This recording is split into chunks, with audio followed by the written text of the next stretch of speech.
예수님께서 자기를 찾아서 이렇게 바다 건너편으로 온 유대인들에게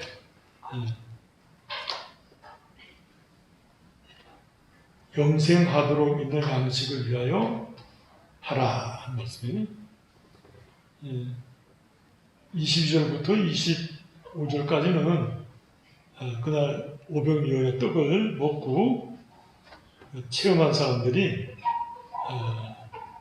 열심히 예수님을 찾아서 있을 만한 곳에를 다 가보고 없으니까 제자들을 태워서 가버나움으로 가게 했던 그 추적을 해서 가버나움에 와서 예수님을 만났다 하는 말씀이에요. 그런데 배들이 떠날 때 제자들만 떠나고 예수님이 함께하지 않았던 것을 사람들이 보았거든요. 그런데 예수님이 제자들과 함께 있으니까 주님께서 언제 여기 오셨습니까? 그렇게 이제 물으면서 깜짝 놀랐다 이걸 말씀입니다. 왜냐하면 배들을 타고 간 사람들은 제자들만 갔는데 예수님이 함께하지 않았었는데 같이 있으니까 언제 왔을까? 그렇게 이제 생각하면서 놀라웠다 하는 말씀입니다.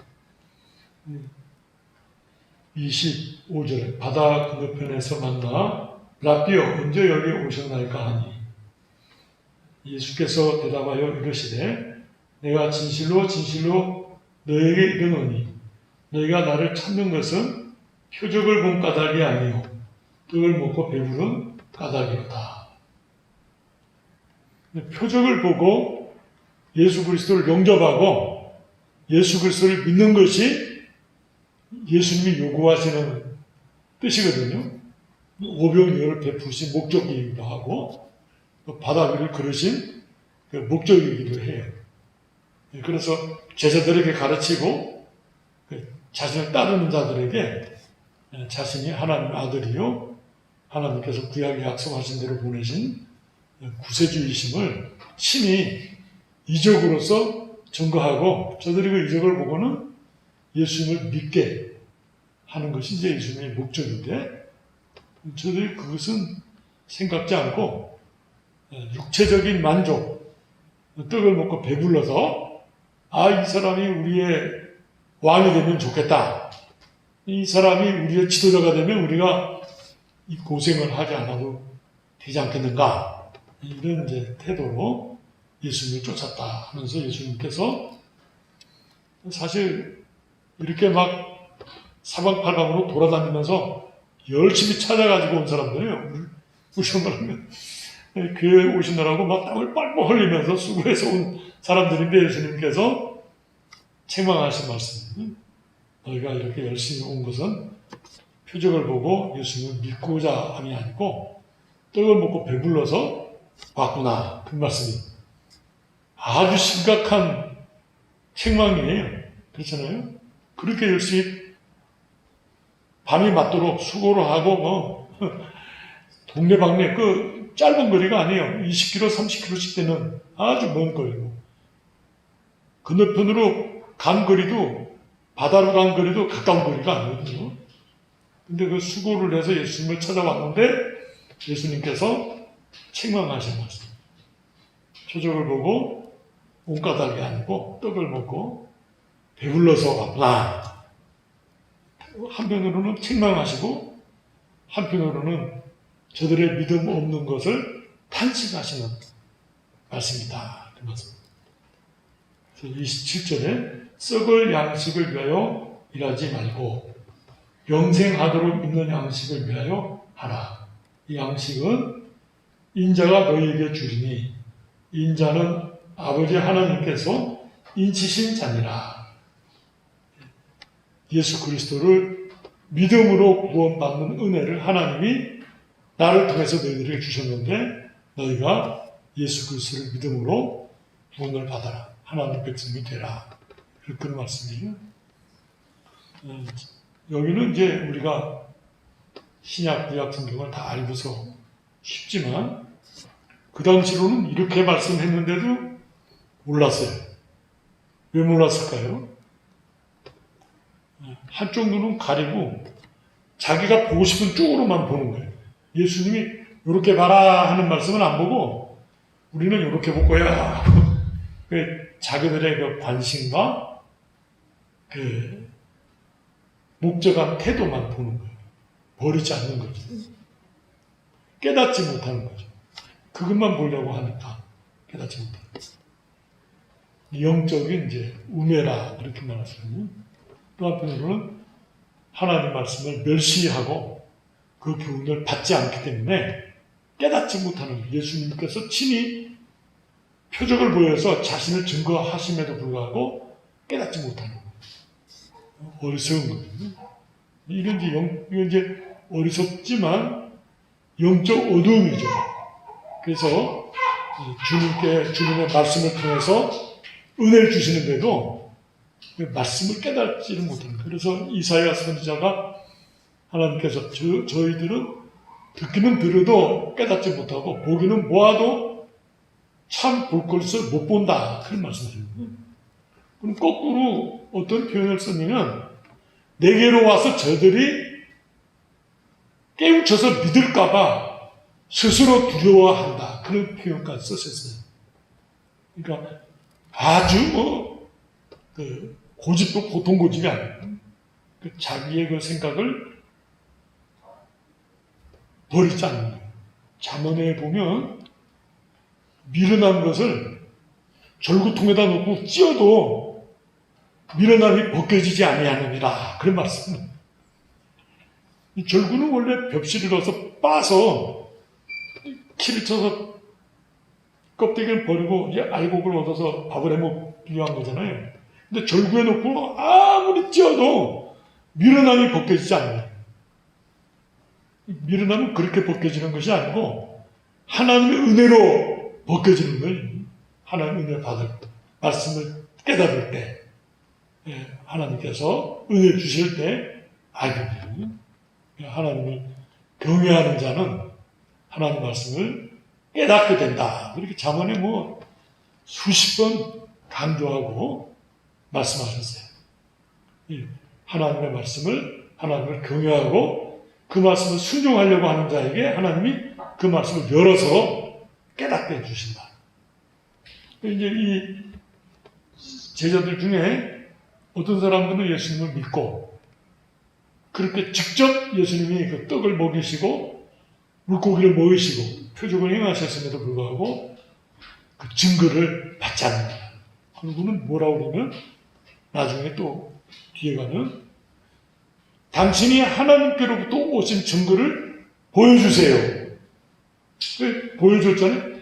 또 보여주세요. 또 나중에까지 또 계속 보여달라고 그러죠. 나중에 예수님께서 내가 너희들에게 표적을 보여주지 않겠다. 앞에 있는 표적만으로도 충분하다 이거예요. 근데 믿지 않는 거예요. 끝까지. 믿지 않는 거예요. 진리에 서지 않는 것이죠. 끝까지 불순종하는 자다. 그런 말씀이에요.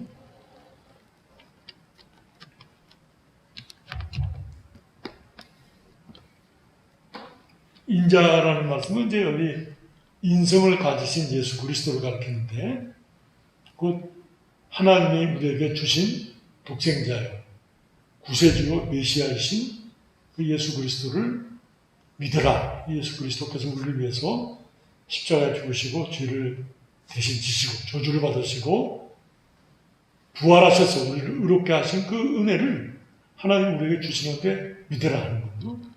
믿을 때 영생을 얻게 되는 거예요. 말은 이제 이렇게 목사가 쉽게 하지만 신비로워요. 이게 도대체 원인이 뭐냐, 결과가 뭐냐 이렇게 따지면 분별하기 어려워요. 그냥 신비로워요. 그렇게 하나님이 은혜를 주셔서 믿게 됐고 영생을 얻었다. 근데 영생을 얻은 그 결과가 니고데모가 예수님께 찾아와서 질문했을 때 예수님이 바람이 임의로 불매 어디로 부는지 모르지만은 그 결과를 보니까 나무가 넘어져 있더라. 아, 이쪽에서 이렇게 불었구나. 이렇게 추론할 수 있잖아요. 그렇게 예수님 말씀하시거든요. 신비롭죠. 신비롭다는 표현은 물론 원인 결과를 따질 수 없다는 것도 되겠지만은 하나님이 행하신 것을 우리가 신비롭다 그렇게 말합니다. 요즘에 이제 무슨 집회라고 해서 성령 집회라고 해서 성령을 받는 방법을 공식화해가지고 이렇게 하면 된다 하는 그 과정과 결과를 가지고서 장사한 거죠. 뭐 한마디로 말하면. 우리로 말하면 무슨 잠수함을 타고 뭐 바다 밑을 한번 체험해 보는 것과 같은 그런 성령 체험 학습 프로그램 뭐 이런 거 장사꾼이죠. 성령의 역사가 일어나지도 않겠지만 일어난다고 해도 거짓말이죠. 신비롭지 않죠. 하나도. 완전히 하나님의 은혜를 아주 저질스럽게 드러내는 거죠. 옳지 않은 것이죠. 신비로운데 하나도 신비롭지 않지. 공식이 있는 거니까. 그렇게 공식화해가지고 뭘 체험한다는 것을 신비주의라고 해요. 신비주의. 신비주의는 신비롭다 하는 거하고 반대예요. 완전히. 신비주의라는 것은 방금 그렇게 인위적으로 공식을 만들어서 그런 결과를 가져온다. 괜찮다고 생각되는 교회인데 그런 것을 하는 걸 봤어요. 그 괜찮은 것이 아니죠.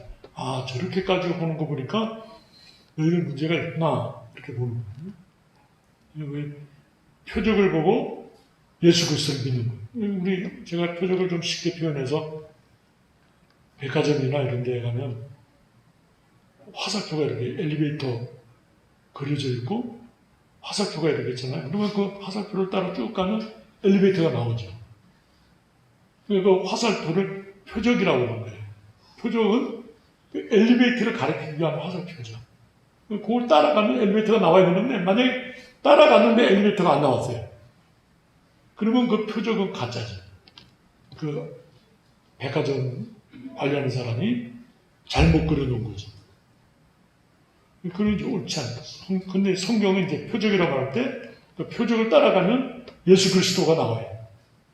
구약 성경과 신약 성경의 예수 그리스도의 약속이 딱 그렇게 나와요.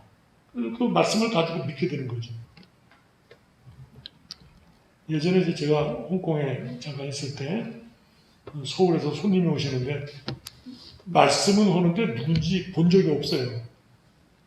그러면 저는 어떤 옷을 입고 이렇게 나가겠습니다 하고 그 사람은 뭐 상의는 뭐 빨간색, 뭐 바지는 뭐 베이지색, 뭐 모자는 뭐 썼고 이렇게 설명을 했는데 그 사람이 만약 나올 때 더워서 뭐 빨간 옷을 벗고 뭐 파란 옷을 입다 못 찾는 거죠.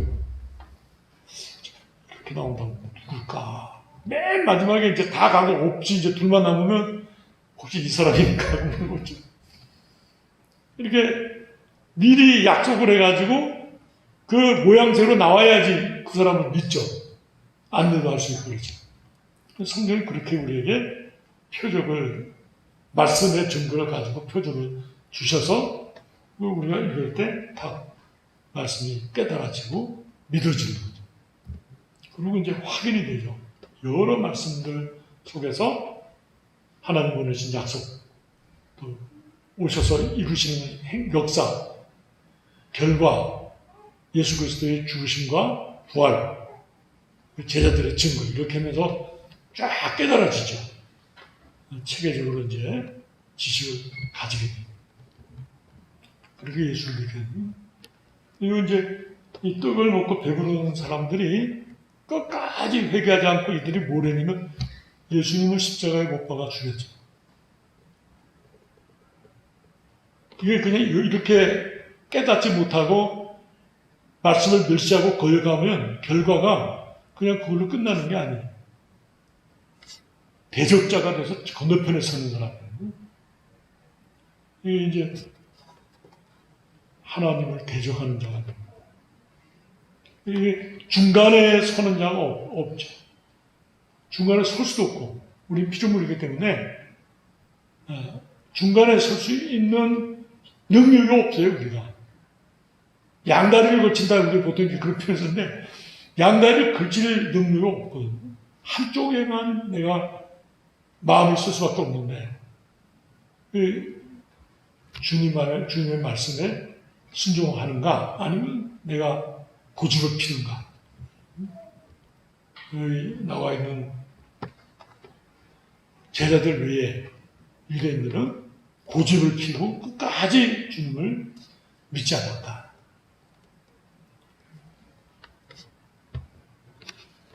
그래서 여기 박유선 목사님은 우리가 표적을 보여주고 예수님이 자신이 친히 증거하셨음에도 믿지 않는 자는 거짓말하는 자다. 왜 거짓말하는? 구약은 믿는다. 모세도 믿는다. 뭐 하나님이 보내실 메시아를 믿는다. 그렇게 말하고는 정작 성취자가 오셔서 구원을 주시고 표적을 주는데 안 믿겠다. 이렇게 말하는 거는 처음부터 이렇게 과정을 보면 거짓말하는 거죠. 박영 목사님은 이런 사람을 거짓말하는 사람들 그렇게 표현했었습니다. 우리가 하나님 말씀을 읽을 때 깨닫게 되죠. 이단이라는 것도 이제 달을 이자 끝단자거든요. 처음부터 10개가 있다면 9개까지는 거의 우리하고 비슷하죠. 근데 맨 마지막에서 탁 손을 뒤집는데 예수 그리스도가 아니고 이 아무개, 박 아무개, 안 아무개 이러면서 사람이 나오면서 내가 예수 그리스도다. 보혜사 성령이다. 여태까지 9개까지 믿고 따라오는 사람들이 깜짝 놀라죠. 믿을 거냐 말 거냐. 많은 사람들이 미혹에 대해서 빠지고 깨닫지 못하죠. 하나님 말씀에 근거해서 따져보죠. 옳은가 그런가. 이게 중요한 것이에요. 그래서 하나님 말씀에 믿음을 내리고 바른 정통적 신앙 해석을 가지고서 믿는 자세가 귀하다. 이렇게 말하셨어요. 저도 이제 설교를 준비하다가 내 설교가 똑바른가? 이제 선배들의 설교와 서적들을 쫙 찾아보죠. 이거 같나? 그러면 이거 괜찮은 거예요. 근데 선배들 거랑 다 비교해왔는데 틀려요. 그러면 이제 아주 교만하고 나쁜 사람은 야, 이 선배들도 모르는 걸 나만 깨달았네. 이런 생각을 하게 되고요. 정신이 똑바른 사람은 이거 내가 틀렸구나. 그렇게 생각하는 거예요. 박유선 목사님 뭐라고 말씀하냐면 너만 특별히 깨달은 거라고 생각되면 10년 있다가 설교해라. 그렇게 말씀. 10년 후에도 그것이 계속 나만 받은 거다고 생각한다면 그때 가서 좀 생각해보자. 그렇게 말씀하셨어요. 이 독특한 것은 옳지 않은 것이죠. 이 많은 신학자와 선배들과 목사님들이 기도하면서 깨닫고 은혜 받았던 것들을 글로 남겨서 우리들에게 많은 증거를 주잖아요. 그 자료들을 우리가 보면서 우리 자신이 우리 믿음이 옳은지 그른지 분별이 되거든요. 그렇게 해서 건강한 신앙생활로 나아가야 된다. 우리는 이 말씀을 보면서 표적을 보고 믿는 사람이 되죠. 표적을 보았음에도 불구하고 믿지 못하는 자는 버리는 자다. 거짓말하는 자다. 하나님을 대적하게 되는 자다. 우리 마음속에 옳지 않은 태도가 생기면 탁 쳐서 버려야죠.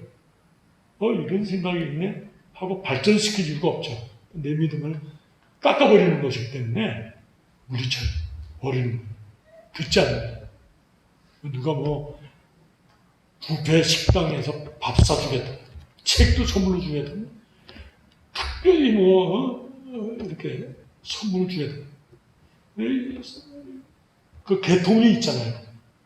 그 세미나로 올 때 그냥 그 세미나로 다 좋은 게 아니고 누가 하느냐, 무슨 목적으로 하느냐, 어느 교단에서 어느 교파에서 어떤 목사가 어떤 목적으로 하느냐 이렇게 딱 보면 쫙 보이거든요. 족보가.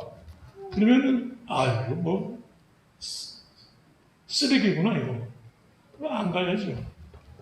그 밥 먹는데 코가 깨가지고 선물 먹으면 몇 푼 안 되는 거예요. 코가 깨가지고 진리를 버리고 거기에 동참할 이유가 뭐 있겠어요? 옳지 않죠. 우리가 나만 정신 똑바로 차리면 되지 뭐 가서 밥 먹는 거야 뭐 이리 뭐 선물 받는 거야 뭐 어때 뭐 나만 정신 똑바로 천만의 말씀. 그게 미끼인데 나만 똑바로가 되겠어요? 미끼인데 낚시 미끼인데 그 마귀가 쓰는 방법이거든요. 아무리 친한 뭐 고향 친구든 뭐 동창이든 뭐 내가 존경하는 누구의 뭐 소개를 받아 다 거짓말쟁이들입니다. 거짓말쟁이들이기 때문에 미혹을 이거 수상하다. 성령이 우리 속에서 깨닫게 해주시거든요. 이거 수상하다 이렇게 깨닫게 해주시고 버리는 거예요. 저희 아버님께서 아주 오래전에 그런 말씀을 하셨어요. 어릴 때 동창이 만나자고 해서 얼마나 반가워요. 50년 만에 만나는 초등학교 다닐 때 친한 친구였는데 50년이 넘었는데 남한에서 만나자고 해서 갔더니 통일교회 고위직이었는데 5천만 원을 줄 테니까 너 교회 나를 좀 소개를 해달라고 그러더니 이제까지 내가 너 고향 동창으로 이렇게 만났는데 마귀 새끼라고 그러면서 그 찻집에 사람 많은 데서 그냥 탁 이러면서 그냥 막 책망을 하고 막 꾸짖더니 도망가버려요. 이 마귀가 이렇게 역사하는 거예요. 뭐 고향 친구가 아니라 뭐 저희 아버님 말씀이 친아버지가 하더라도 그건 마귀 새끼가 아니에요. 친아버지라고 해도 마귀 새끼인데 동창이 뭐 50년 만에 만났다고 그거 사람 낯을 받을 게 뭐가 있냐. 마귀인데 이거 말씀드리면 왜 옳죠? 그 태도가. 우리가 진리를 가지고 증거할 때 예수님께서 너희들이 나를 찾아오느라고 이렇게 수고를 많이 했구나. 좀 이렇게 땀도 닦고 좀 쉬거라. 이게 이제 우리 인간의 생각이고 예수님께서는 너희가 나를 찾는 것이 표적을 본 까닭이 아니고 떡을 먹고 배불른 까닭이로구나.